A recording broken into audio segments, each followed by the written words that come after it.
الحمد لله نحمده ونستعينه ونستغفره ونؤمن به ونتوكل عليه ونعوذ بالله من شرور أنفسنا ومن سيئات أعمالنا من يهده الله فلا مضل له ومن يضلل فلا هادي له ونشهد أن لا إله إلا الله وحده لا شريك له ونشهد أن سيدنا ومولانا وحبيبنا وشفيعنا وسندنا محمد وعلى آله وصحبه وأزواجه وذريته والحمد لله رب العالمين.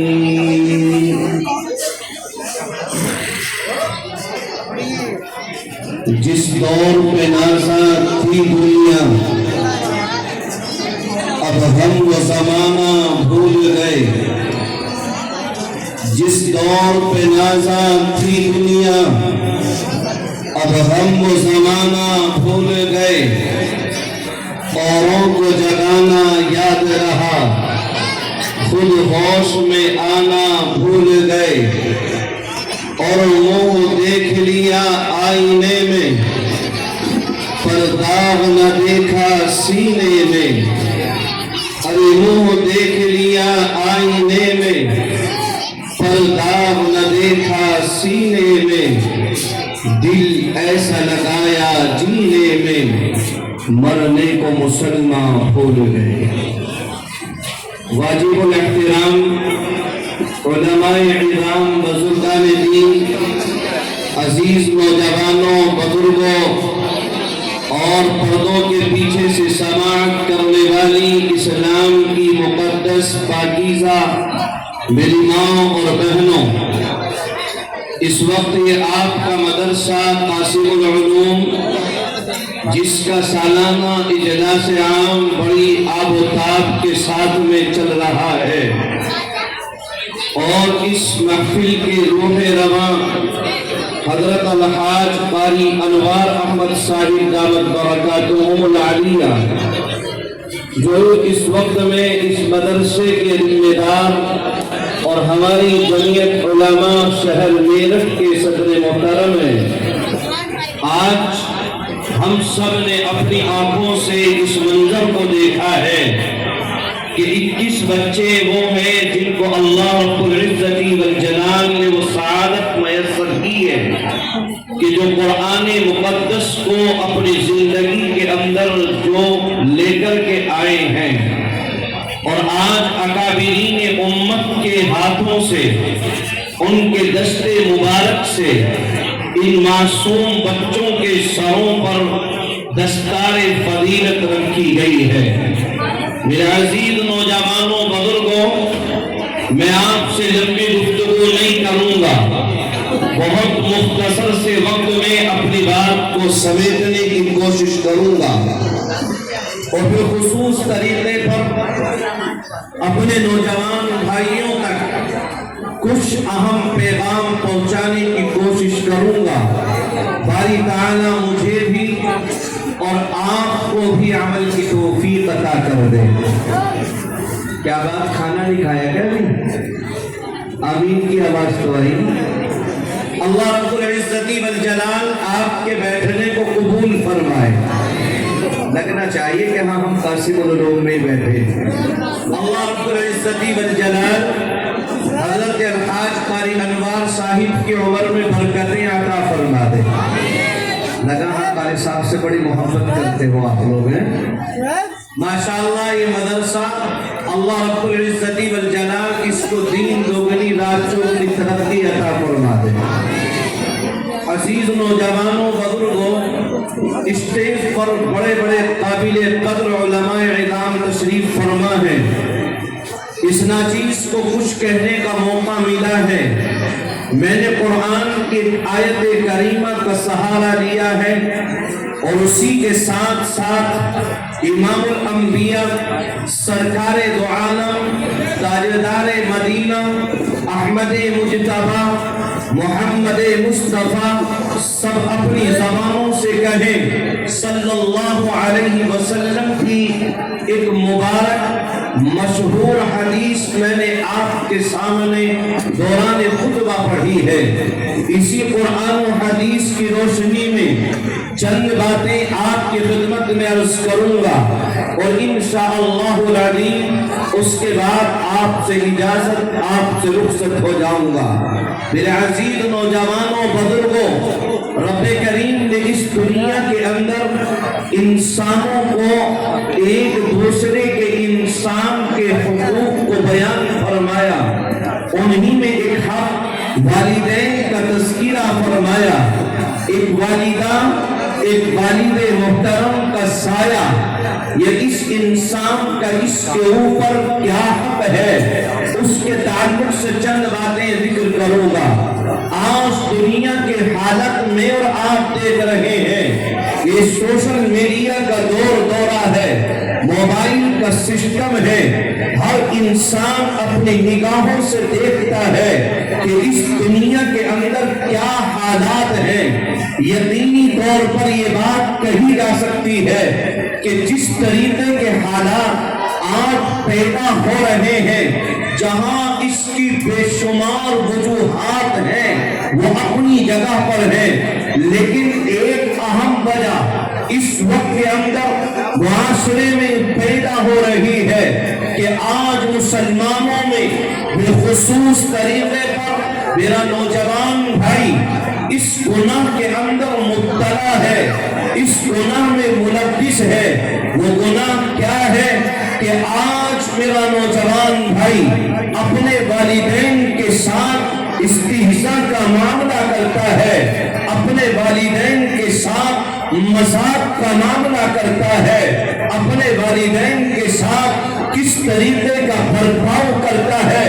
آقائے نامدار تاجدار مدینہ امام الانبیاء جناب رسول اللہ صلی اللہ علیہ وسلم نے ارشاد فرمایا تھا حجۃ الوداع کے موقع پر کہ جس دنیا کے اندر اللہ رب العزت والجلال اس نظام کو ختم کر دیں گے، یہ زمین لپیٹ دیں گے، یہ آسمان درم برم ہو جائے گا، یہ خلاق کائنات نے جتنی بھی چیزیں بنائی ہیں یہ تمام چیزیں ختم کر دی جائیں گی، اور اس تمام نظام کو ختم کر دینے کے بعد اللہ رب العزت والجلال تمام کے تمام انسانوں کو اکٹھا کرے گا، پھر اس سے سوال کیا جائے گا، پھر معلوم کیا جائے گا، او میرے بندے بتا، میں نے تجھے اس دنیا کے اندر رہ کر اس دنیا میں زندگی دی تھی،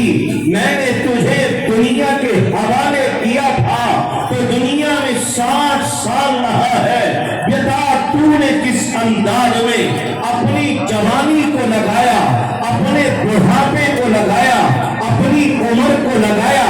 القرض کہنے میں بھی جائے یہ بات کہ اس دنیا سے چلے جانے کے بعد رب کریم ہر انسان سے معلوم کرے گا، او میرے بندے بتا، میں نے تجھے دنیا کے اندر مہلتیں دی تھی، اس مہلت کو کس انداز میں تو نے خرچ کیا ہے؟ ہم کیا جواب دیں گے؟ آج دنیا مجھے آپ کو دیکھ کر کے کہتی ہے اسلام کے ماننے والے یہ ہے، اسلام کا تقاضا یہ ہے۔ آج میرے نوجوانوں کی زندگی کو دیکھ کر ان کے ساتھ ہونے والے، یہ اپنے والدین کے ساتھ کرنے والے سلوک کو یہ غیر دیکھ کر کے کہتے ہیں کہ مسلمان کس انداز میں اپنے والدین کے ساتھ حسن سلوکی کا معاملہ کرتا ہے، جبکہ قرآن کہتا ہے وَقَضَىٰ رَبُّكَ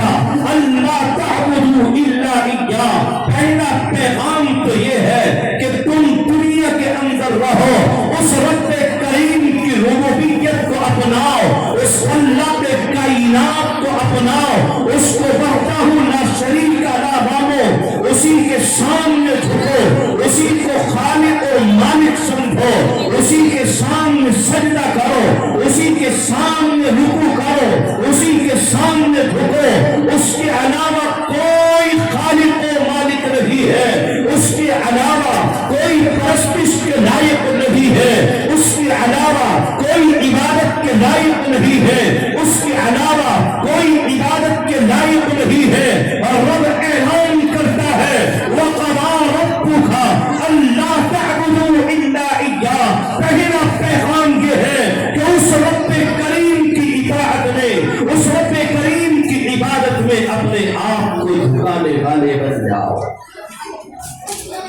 اسی کے ساتھ ساتھ دوسرا پیغام رب کریم نے ارشاد فرمایا وَبِالْوَالِدَيْنِ إِحْسَانًا، تم اپنے والدین کے ساتھ حسن سلوکی کا معاملہ کرو۔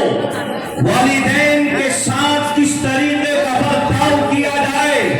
میرے عزیز نوجوانوں، کیا آج میں اور آپ اس دنیا کی خرمستیوں میں رکھ کر اپنے والدین کے ساتھ کیسا برتاؤ کر رہے ہیں اور کس طریقے سے اگر تیرا باپ تجھے آواز دے تو نوجوان تیرے ذہن میں بات کیوں پیدا ہوتی ہے؟ تیری زبان پر یہ الفاظ کیوں آتے ہیں؟ اور میرے باپ ذرا ٹھہر جا، میں تھوڑی دیر کے بعد تجھے جواب دیتا ہوں۔ تیری زبان پر یہ الفاظ کیوں آتے ہیں کہ ابھی میں باہر جا کر کے آتا ہوں؟ تیری زبان پر یہ الفاظ کیوں آتے ہیں؟ ابھی ذرا ٹھہرو، میں ذرا ابھی آ رہا ہوں۔ میرے نوجوان اپنی زندگی کے اندر ذرا کبھی دل کو صحیح مالک ابن دینار کی طرف کو دیکھ لے کہ اس دنیا کے اندر مالک ابن دینار علیہ الرحمہ بڑا نیک انسان ہے، بڑا اللہ تعالیٰ ہے، ایک ایسا انسان جس سے گناہ سرزد ہو گئے، اپنے والدین کا نافرمان ہے، 7 سال گزر گئے ہیں، حج کے لیے جاتا ہے، بیت اللہ کا طواف کرتا ہے، آواز آتی ہے اور فلاں ابن فلاں ہم نے تیرا حج قبول نہیں کیا ہے، آواز آتی ہے فلاں ابن فلاں ہم نے تیرا طواف قبول نہیں کیا ہے، آواز آتی ہے فلاں ابن فلاں ہم نے تیری نمازیں قبول نہیں کی ہے، آواز آتی ہے اور فلاں ابن فلاں ہم نے تیرا روزہ قبول نہیں کیا ہے، آواز آتی ہے اور فلاں ابن فلاں ہم نے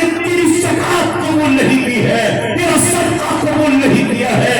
یہ نوجوان ہے، آنکھوں میں آنسو لیے ہوئے ہیں، یہ آنکھوں سے پریشان ہے، پریشان ہے، ندامت کے آنسو بہاتا ہے اور کہتا ہے اے کوئی ایسا انسان جو مجھے اس چیز کے بارے میں بتائے، میری نمازیں قبول کیسے ہوگی، میرا روزہ کیسے قبول ہوگا، میری زکات کیسے قبول ہوگی، میرا صدقہ کیسے قبول ہوگا؟ لوگوں نے کہا تھا ہاں ایک اللہ والا ہے، وہ مالک ابن دینار، وہ فلاں جگہ بیٹھا ہے، اس سے جا کر کے ملاقات کرو، وہ تمہیں کچھ نہ کچھ راستہ دے گا۔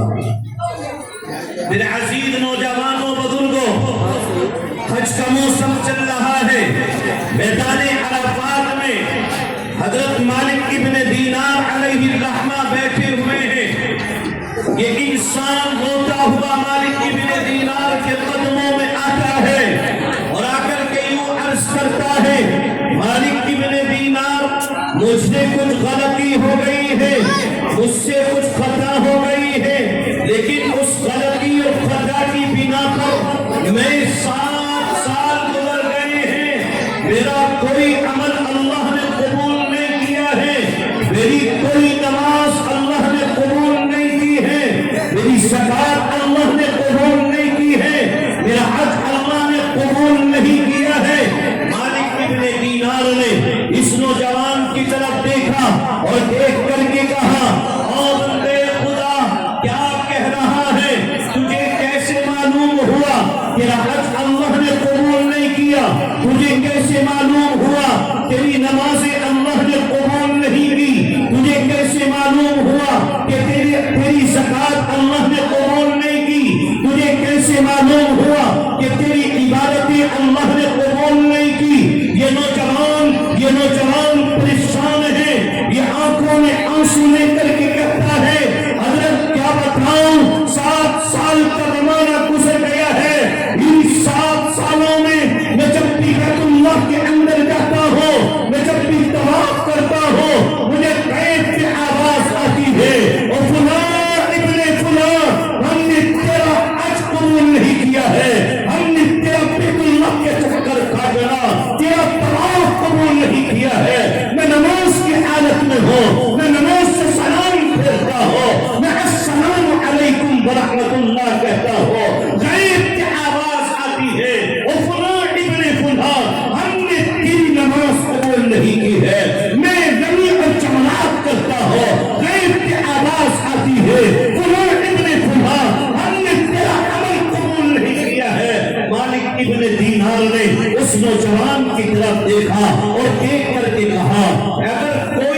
ایسا گناہ ہے کہ اگر تجھے یاد ہو جو 7 سال پہلے تجھ سے ہوا ہے اس کو بیان کر۔ یہ نوجوان کہتا ہے کہ 7 سال کا عرصہ گزر گیا ہے، مجھے اور میرے بھائی میں کچھ کہا سنی ہوئی تھی جس کی وجہ سے میری ماں بیچ میں اٹھ کر کے آ گئی، میں غصے کی حالت میں تھا، میں نے اپنی ماں پر تماچا رسید کیا ہے اور میری ماں کی ایک آنکھ باہر نکل کر کے آ گئی ہے۔ میرے نوجوانوں، مالک ابن دینار نے ان جملوں کو سنا اور سننے کے بعد میدان عرفات سے کھڑے ہو گئے، آنکھ توڑنے لگے، میدان عرفات سے باہر نکل گئے۔ یہ نوجوان آپ کے پیچھے پیچھے ہے، میدان عرفات میں مالک ابن دینار آگے آگے ہیں۔ یہ نوجوان آپ سے کہتا ہے حضرت اب تو بتاؤ مسئلہ کیا ہے، لیکن کوئی جواب نہیں دیا گیا ہے۔ مالک ابن دینار آگے آگے دوڑ رہے ہیں، یہ نوجوان آپ کے پیچھے پیچھے ہے، حضرت بتاؤ تو صحیح مسئلہ کیا ہے، کون سا گناہ ہو گیا ہے؟ اس سے اچھا تھا میں آپ کو بتاتا ہی نہ، لیکن میرے نوجوانوں، یہ نوجوان آپ کے پیچھے پیچھے مالک ابن دینار ایک جگہ پر ٹھہرے، ایک جگہ پر رکے اور رکنے کے بعد یہ نوجوان بھی آپ کے پیچھے ہے، مالک ابن دینار کے قدموں میں آ گیا اور آ کر کے کہتا ہے حضرت میرے مسئلے کو پور کر دیجیے، اب یہ مسئلہ نہیں ہے کہ میری مغفرت کیسے ہو، میرے عمل کیسے ہو، بس مجھے آپ پہلے یہ جواب دیجیے کہ میں نے آپ کے سامنے اپنے گناہ کو رکھا، آپ میدان عرفات سے اٹھے اور اٹھ کر کے میدان عرفات سے باہر آ گئے ہو، اس کی وجہ کیا ہے؟ میرے نوجوانوں اور میرٹھ کے مشہور مسلمانوں، کیا پیغام دیا مالک ابن دینار علیہ الرحمہ نے؟ آج سونے کے حروف پہ لکھنے کے قابل ہے، یوں فرمایا مالک ابن دینار علیہ الرحمہ نے کہ اس دنیا کے اندر اللہ رب العزت والجلال انسان پر 2 وجوہات کی بنا پر عذاب دینے میں جلدی کرتا ہے، کوئی تاخیر نہیں کی جاتی ہے، اور ان میں ایک والدین کا نافرمان ہے۔ آج دنیا کے اندر بڑی بڑی بلڈنگیں بنا کر اور عیش و راحت کی سانس لینے والوں، تم اپنے والدین کے ساتھ اگر گستاخیاں کرتے ہو تو یاد رکھو صحابہ کرام رضی اللہ عنہم اجمعین نے کہا تھا یا نبی اللہ، ہم دنیا کے اندر ہمیں یہ کیسے معلوم ہو کہ رب ہم پہ راضی ہے یا ناراض ہے؟ تو فرمایا تھا مصطفیٰ کالی کملی والے تاجدار مدینہ نے کہ اس دنیا کے اندر اگر تمہیں یہ دیکھنا ہے کہ رب تم سے راضی ہے یا ناراض ہے تو یہ دیکھ لو کہ تمہارے گھر میں رہنے والا یہ پورا باپ، یہ پوری ماں تم سے راضی ہے یا ناراض ہے۔